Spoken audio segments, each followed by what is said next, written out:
আপনারা বাংলাদেশের প্রত্যন্ত অঞ্চল থেকে রাত্রি থেকে কষ্ট করে তারপরে গাড়িতে বলেছেন অনেক কষ্ট করে ঢাকায় ইসলামী ব্যাংকের সামনে এসে দাঁড়িয়েছেন। এজন্য আমাদের বৈষম্য বিরোধী ব্যাংকার্স ফোরামেও তরফ থেকে সকলকে শুভেচ্ছা জানাচ্ছি।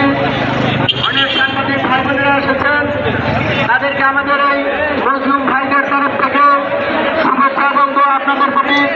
আপনারা সমাজের দুর্নীতি, অন্যায়, জুলুম, নির্যাতনের চিত্র তুলে ধরেছেন অতীতে এবং আগামী তুলে যাচ্ছেন, ভবিষ্যতে তুলবেন, এটা আমরা একান্তভাবে কামনা করি।